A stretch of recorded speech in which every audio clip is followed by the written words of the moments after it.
Hello guys, कैसे हो? सबका स्वागत है आज की वीडियो में। आज हम लोग लेकर आए हैं कृष्णा जी की एक ऐसी स्टोरी जो अब तक कोई जान नहीं पाया। हाँ, सही सुना। तो बिना बोले, बिना सोचे समझे शुरू कर देते हैं। के लेट्स कई सौ बिगिन। फीट नीचे मौजूद श्री कृष्ण की द्वारका में एक अजीब सा पत्थर का बॉक्स छिपा है, वो जिसके अंदर है एक हथियार, ब्रह्मांड का कौन सा? सबसे शक्तिशाली वेपन, जिसे हम जानते हैं श्री कृष्ण के हाथ में धारण ये सुदर्शन चक्र के नाम से। और माना जाता है कि श्री कृष्ण ने धरती लोक को छोड़ने के बाद ये द्वारका में ही कहीं छिपा दिया था, जो आज क्यों द्वारका के क्यों साथ क्यों समुद्र की क्यों? गहराइयों में कहीं दबा है। एक अच्छा। विशाल सभा, हजारों राजा, शिशुपाल की आवाज सभा में गूंज रही थी। गालियां, अपमान और चिल्लाहटें, और सबको सुनते हुए श्री कृष्ण बस मुस्कुरा रहे थे। 99 गलतियों तक श्री कृष्ण शांत रहे, कुछ नहीं कहा। मगर जैसे ही शिशुपाल ने अपनी 100वीं गलती की, कृष्ण ने बस सिर उठाया और कहा, बस बहुत हुआ। जिसके बाद तुरंत सभा में एक तेज रोशनी उठी। एक गोल तेज चमकदार चक्र तेजी से शिशुपाल की ओर बढ़ा, और फिर बस एक हल्की सी आवाज निकली, जिसके अगले ही पल शिशुपाल का सिर धड़ से अलग होकर जमीन पर पड़ा था। ये था सुदर्शन चक्र। कृष्ण के मन में जैसी भावना उठती थी, वैसा ही काम करता था ये चक्र, बिना हाँ, चूके बिना रुके, जिसमें इतनी ताकत थी कि अगर ये तो बात है। महाभारत के समय श्री कृष्ण चाहते तो अकेले हाँ, सुदर्शन चक्र से पूरी कौरव सेना को तबाह कर सकते थे। लेकिन उनके ऐसा ना करने के पीछे भी एक बड़ी वजह थी। सुदर्शन चक्र ब्रह्मांड का सबसे विनाशकारी और रहस्यमय हथियार था, जिसके हाँ, बारे में आज भी ज्यादातर लोग नहीं जानते। हाँ, जैसे ये कि तो बात आखिर है। ये श्री कृष्ण के पास कैसे आया, आखिर ये कैसे बना था, और ये इतना शक्तिशाली क्यों था, और क्या आज भी ये समुद्र में डूबी द्वारका नगरी में छुपा हुआ है। और आज की इस हाँ, वीडियो में हम श्री कृष्ण के सुदर्शन चक्र के इन सभी रहस्यों के बारे में जानने वाले हैं। इसलिए मैं आया हूँ ये वीडियो लेकर। तो वेदन पाउंडे 9.0 इस 9.0 इस चैनल को कीजिएगा सब्सक्राइब। अब हम लोग बढ़ते हैं आगे की वीडियो में। ये देखिए, let's start now.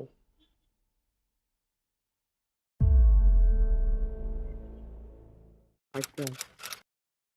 3228 BC Mathura का आसमान लाल था। युद्ध की आहट, भय की हवा और एक तानाशाह का आतंक। ये है कंस, यादव डायनेस्टी का सबसे क्रूर राजा, जिसने एक कृष्ण नमः। भविष्यवाणी के डर से ही अपनी नमः बहन कृष्ण देवकी और उसके पति परमेश्वर। वासुदेव को कैद कर लिया, क्योंकि आकाशवाणी में अच्छा। कहा गया था कि देवती का पुत्र ही कंस के अंत का कारण बनेगा। उस दिन से कंस एक एक करके देवकी की संतानों को खत्म करता गया। पर फाइनली जब कृष्ण का जन्म हुआ, तब उसी रात आंधी, तूफान और बिजली के बीच जेल के ताले अपने आप खुल गए। पहरेदार गहरी नींद में चले गए, और वासुदेव ने कृष्ण को बचाने के लिए रात में ही उन्हें गोकुल में नंद और यशोदा के पास छोड़ दिया। और यहीं से शुरू हुआ भगवान श्री कृष्ण का पृथ्वी पर बिताया हुआ जीवन, जिसे उन्होंने यस। हर पल अपनी शक्ति से हाँ, लेकर समझ बूझ के साथ बस धर्म की स्थापना के लिए समर्पित किया। जी हाँ, कृष्ण हाँ, कोई देवता नहीं थे, बल्कि वे खुद परम शक्ति विष्णु के अवतार थे, जिनमें हाँ, ऐसी अलौकिक समझे भाई। शक्तियां थी कि वे खुद ब्रह्मांड के नियमों को बदल सकते थे। और उनके पास थे ऐसे हथियार जो सूरज को भी अंधकार में ढक सकते थे। फॉर हाँ, एग्जाम्पल, महाभारत में जब युद्ध का 14वां दिन था, तब अर्जुन ने यह शपथ ली थी कि अगर सूर्यास्त से पहले उन्होंने जयद्रथ को नहीं मारा तो वो अग्नि में कूद जाएंगे। और कौरवों के लिए अर्जुन की यह शपथ एक मौका थी, क्योंकि ये बात बहुत अच्छे से जानते थे कि अर्जुन के रहते इस युद्ध में पांडवों को हराना लगभग नामुमकिन है। और इस शपथ के बाद उन्होंने, मतलब कौरवों ने, जी जान लगा दी कि कैसे भी करके बस सूर्यास्त होने से पहले तक जयद्रथ को अर्जुन से बचाते हुए छिपा कर रखना है, जिसमें कौरव कामयाब भी हुए, क्योंकि 14वें दिन का सूर्यास्त हो चुका था। आसमान पूरी तरह से अंधेरे में ढक चुका था, और अर्जुन अपने वचन को पूरा ना कर पाने की वजह से निराश होकर बैठे थे, और अब इस हाँ, हार के बाद अपने वचन के अनुसार अग्नि में भस्म होने के लिए भी तैयार थे। ये स्थिति को देखकर छिपा हुआ जयद्रथ बाहर आ गया और अर्जुन पर हंसने लगा। ये नजारा देखकर कौरव भी काफी खुश थे, क्योंकि अब उनकी सबसे बड़ी परेशानी अर्जुन अर्जुन रास्ते से हटने वाली थी। लेकिन तभी कुछ अजीब सा होता है। अचानक पूरे आसमान में दोबारा सूरज की चमक निकलने लगती है और कुछ ही समय में सूरज वापस आसमान में था। ये कमाल था सुदर्शन चक्र का, जिसने श्री कृष्ण के कहने पर सूरज को ढककर दिन में रात की तरह अंधकार कर दिया था ताकि समझे गाइस? जयद्रथ बाहर निकल आए। और ठीक वैसा ही हुआ। इसके बाद अर्जुन ने जयद्रथ का वध कर दिया। आपको ये जानकर हैरानी होगी कि सुदर्शन चक्र केवल भगवानों के हथियार की तरह ही नहीं, बल्कि ये श्री कृष्ण यानी भगवान विष्णु के शरीर के एक हिस्से की तरह है, जो कि हर वक्त उनके साथ रहता है और उनकी बात मानता है। और जिस पर भी इसे चलाया जाता है उसका अंत निश्चित होता है, फिर चाहे वो किसी भी समय या ब्रह्मांड में जाकर छिप जाए। सुदर्शन चक्र हर डायमेंशन और रियलिटी को पार करता है, अपने टारगेट को खत्म करता है और फिर वापस श्री कृष्ण के पास।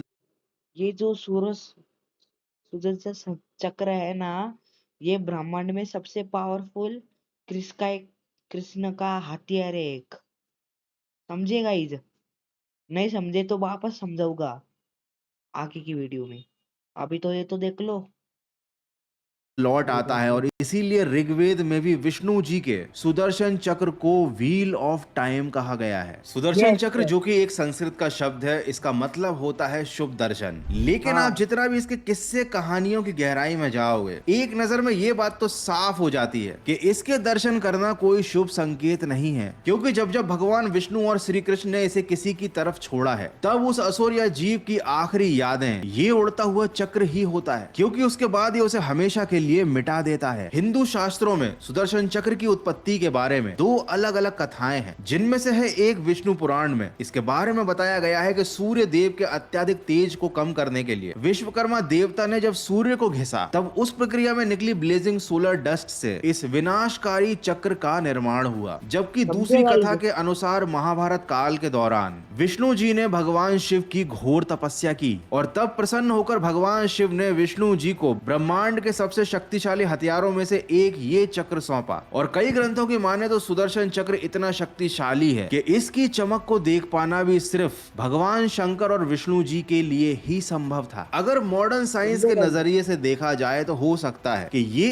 एक जायरोस्कोपिक वेपन था, एक ऐसा स्पिनिंग डिस्क जो अपनी ही रोटेशन से मैसिव काइनेटिक एनर्जी जनरेट करता था, और इसके अंदर था विष्णु की चेतना का एक अंश। कई थ्योरीज तो ये भी कहती है कि ये वेपन एक मिनी वर्म होल को खोलकर खुद को टेलीपोर्ट भी कर सकता था, एक जगह से दूसरी जगह बिना समय गंवाए, या फिर ये क्वांटम इंटेंगलमेंट से विष्णु की कॉन्शियसनेस से जुड़ा हुआ था। जहां विष्णु की सोच जाती थी वहीं ये चक्र पहुंच जाता था। कृष्ण को महाभारत के समय कई बार अपमानित किया गया, दुश्मनों के द्वारा उन्हें गुस्सा दिलाने की कोशिशें की गई, और यहाँ तक कि पांडवों के द्वारा भी सुदर्शन चक्र को उनके फायदे के लिए चलाने के लिए कई बार कहा गया। लेकिन श्री कृष्ण ने ऐसा कभी किया नहीं। उन्होंने कभी भी बिना सोचे समझे या गुस्से में इसका इस्तेमाल नहीं किया, क्योंकि श्री कृष्ण बहुत अच्छे से जानते थे कि इस सुदर्शन चक्र को चलाने का मतलब है एक ऐसी तबाही लाना जिसमें सामने वाले का बचना नामुमकिन है। ये एक ऐसा अस्त्र था जो केवल तभी एक्टिवेट होता था जब सारा संतुलन बिगड़ चुका होता है। ठीक वैसे ही जब कृष्ण ने शिशुपाल की 100वीं अपमान वाली गलती सुनी और उसके बाद उस पर सुदर्शन चक्र चलाया, क्योंकि वो जानते थे कि अब उसके पापों के साथ साथ उसके जीवन का घड़ा भी भर चुका है।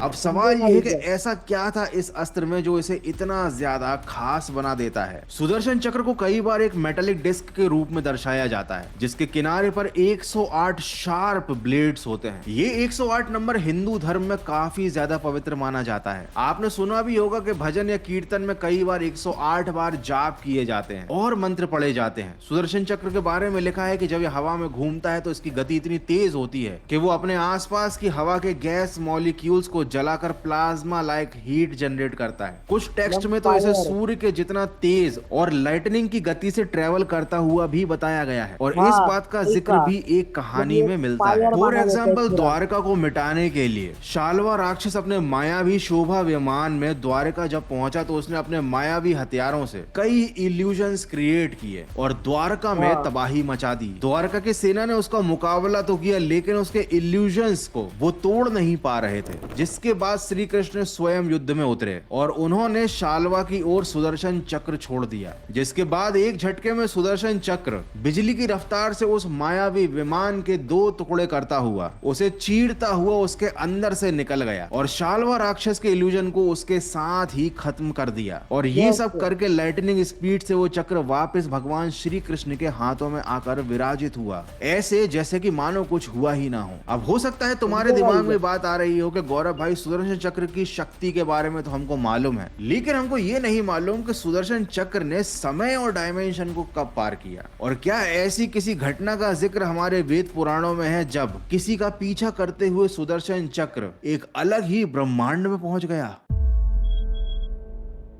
ये बात है गाइस। ये है दुर्वासा ऋषि, जो अपने क्रोध के लिए जाने जाते। मतलब ये एक राज ही है। इस इसका एक राज हमें किसी भी यूट्यूबर ने ना बताया, पर इस यूट्यूबर और मैं, हम दोनों ही बता रहे बस। हाँ बता रहे गाइस।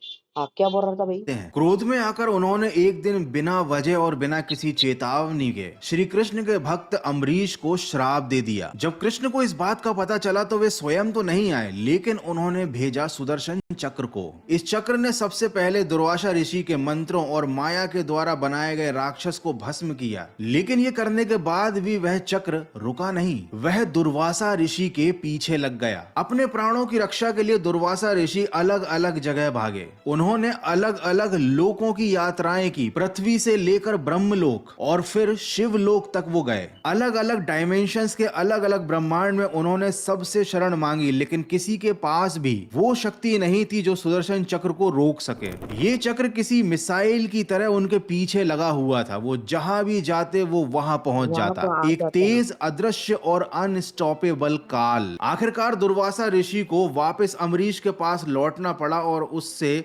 माफी मांगनी पड़ी। तब जाकर सुदर्शन चक्र रुका और शांत हुआ। और इसीलिए इस बारे में बताया जाता है कि सुदर्शन चक्र समय, काल और ब्रह्मांड से भी परे है। सुदर्शन चक्र की शक्तियों और विनाश की इन कहानियों को सुनकर आपके दिमाग में एक सवाल जरूर आ रहा होगा कि इतना शक्तिशाली हथियार जब भगवान श्री कृष्ण धरती पर छोड़कर चले गए थे तो वो अभी कहां पर मौजूद है? आखिर इस शक्तिशाली वेपन का क्या हुआ? यहाँ से कहानी 2 अलग एक्सप्लेनेशंस की तरफ जाती है, जिसमें पहला एक्सप्लेनेशन है हमारे धार्मिक टेक्स्ट का, जिनके अनुसार यह कहा जाता है कि जब श्री कृष्ण के पैरों में बाण लगा और उन्होंने अपना शरीर त्याग कर वैकुंठ में प्रस्थान किया, तब उनका यह शक्तिशाली चक्र भी उन्हीं के साथ वैकुंठ चला गया था। लेकिन कुछ जगहों पर यह बात मेंशन की जाती है कि हमारे ग्रंथों में ऐसा इसलिए बताया गया था ताकि इस शक्तिशाली हथियार की ताकत के लालच में आकर मनुष्य उसे खोजने की कोशिशें ना करें और ये किसी गलत हाथों में ना पड़ जाए। यानी इस थ्योरी के मुताबिक श्री कृष्ण के पृथ्वी लोक को छोड़ने के बाद भी उनका ये चक्र यहीं रह गया था। और शायद इस बात में भी काफी हद तक सच्चाई है कि समुद्र में द्वारिका के अंदर किसी रिमेन में ये आज भी छुपा हो। लेकिन चूंकि हिंदू टेक्स्ट में इस बात को साफ साफ बताया गया है कि सुदर्शन चक्र को होल्ड करने की शक्ति ब्रह्मांड में केवल 2 लोगों के पास है, भगवान विष्णु और भगवान शंकर। उसके अलावा ना कोई इस चक्र को चला सकता है, ना कोई इसे होल्ड कर सकता है और ना ही इसकी शक्ति को, इसके तेज को सहन कर सकता है। सुदर्शन चक्र के अलावा ही हमारे हिंदू टेक्स्ट में कुछ और ऐसे हथियारों का जिक्र भी है जो कि इतने ही ज्यादा शक्तिशाली और विनाशकारी हैं, जिनमें से कि एक हथियार का नाम है ब्रह्मास्त्र। और शॉकिंगली कई बार इनको केवल ये सबसे पावरफुल हथियार है ब्रह्मास्त्र। इसका भी जिक्र है, इसका भी एक कहानी है, एक स्टोरी है, इसका भी है। ये ब्रह्मास्त्र भी आता है इसमें, ये बात पक्की की भाई ने। भगवानों ने ही नहीं बल्कि देवताओं की शक्तियों को धारण करने वाले मनुष्यों ने भी इन हथियारों को धारण किया है। और ब्रह्मास्त्र के बारे में भी कहा जाता है कि अगर ये शस्त्र एक बार चलता है तो इसके बाद जो बचता है वो है सिर्फ तबाही और राख। ब्रह्मास्त्र के बाद आता है शिव का अल्टीमेट वेपन, एक शक्तिशाली विनाशकारी दिव्य हथियार जिसका नाम है पशुपतास्त्र। इसके बारे में माना जाता है कि इसकी एनर्जी इतनी शिव मतलब हमारे महादेव के पास जो हथियार होता है उसका नाम है ये ज्यादा अस्थिर होती है कि एक बार अनलीश होने के बाद ये केवल यूनिवर्स के लॉस को ही नहीं बल्कि स्पेस टाइम कॉन्टिनम को भी तोड़ सकता है। कुछ मॉडर्न स्पेक्युलेटिव फिजिसिस्ट भी इसको माइक्रो ब्लैक होल जनरेटर की तरह बताते हैं। एक ऐसा एनर्जी इंपल्शन जो मैटर को एग्जिस्टेंस से ही मिटा देता है। इस हथियार को अर्जुन ने प्राप्त तो किया था, लेकिन कभी भी इसका इस्तेमाल नहीं किया। भगवान श्री कृष्ण ने भी मेक श्योर किया था कि अर्जुन चाहे कितने ही ज्यादा गुस्से में क्यों ना हो, लेकिन उसके मन में कभी भी इस हथियार को चलाने का विचार नहीं आना चाहिए, क्योंकि शायद भगवान श्री कृष्ण इस बात को बहुत अच्छे से जानते थे कि अगर इस हथियार का इस्तेमाल हुआ तो शायद इस दुनिया का ही अस्तित्व मिट जाए। वैसे जब भी यस, मैं भगवान श्री यस, वही बोलना चाहता था। यही बात है असली। श्री कृष्ण के बारे में पढ़ता हूँ तो मेरे मन में एक ख्याल जरूर आता है कि हम जिस कृष्ण को हाँ, अपनी सभी इमेजिनेशन में एक मुस्कुराते चेहरे के रूप में देखते हैं, असल में उन्होंने इंसानी रूप में क्या कुछ नहीं झेला है। वो बचपन से जवानी तक अपने माँ और पिता से दूर रहे। उनके भाइयों को जन्म के बाद ही मार दिया गया। उनके मामा के द्वारा भेजे गए राक्षसों से लड़ते हुए उन्होंने अपना पूरा बचपन बिता दिया, और कर्मों और कर्तव्यों के बोझ में अपने प्यार श्री राधा जी को भी उन्हें अकेला छोड़ना पड़ा। द्वारका जैसा समृद्ध राज्य होने के बावजूद भी धर्म की रक्षा के लिए उन्हें दूसरों के युद्ध में भाग लेना पड़ा। ब्रह्मांड में हाँ, सबसे ताकतवर होने के बावजूद भी उन्हें शिशुपाल के अपशब्दों को सुनना पड़ा। यहाँ तक कि हाँ, महाभारत में एक पल में दुनिया को खत्म कर देने वाली शक्तियां होने के बावजूद धर्म के लिए और बराबरी बनाए रखने के लिए उन्हें एक योद्धा का सारथी बनना पड़ा, और अंत में इस दुनिया को छोड़कर जाते हुए भी अपने हाथों से खड़े किए गए द्वारका राज्य को समुद्र में डूबते हुए देखना पड़ा। यही थे असली श्री कृष्ण। ये चीज हमें किसी और भगवान में नहीं दिखती। एक छवि जिसके कारण हम कृष्ण को भगवान होते हुए भी एक दोस्त, एक साथी और एक मार्गदर्शक के रूप में देखते हैं। वो आज समझे के गाइस? मॉडर्न जमाने में भी हम सभी के साथ रिलेवेंट है। आज सुदर्शन चक्र द्वारका नगरी में या किसी और लोक में छिपा हुआ है ये तो नहीं पता, लेकिन इतना जरूर मालूम है कि भगवान श्री कृष्ण का मार्गदर्शन उनके हर भक्त के साथ आज भी मौजूद है, और वो हाँ आज गाइस, भी धर्म ये की है। राह पर और सच्चाई की राह पर चलने वाले योद्धाओं के सारथी बने हुए हैं। तो आपके इस बारे में क्या विचार है, मुझे कमेंट करके जरूर बताना। हो सकता है कुछ लोग मेरी बातों से सहमत ना हो और कुछ लोग मेरी बातों से सहमत हो, लेकिन एक बात तो तय है कि पूरी दुनिया के लिए जो चीज मिस्ट्री है वही हमारी हिस्ट्री है। जय श्री कृष्ण। समझे गाइस? तो आज की वीडियो यही खत्म होती है। आपको मिलेंगे हम नेक्स्ट वीडियो में। अब तक के लिए बाय बाय और जय श्री राम।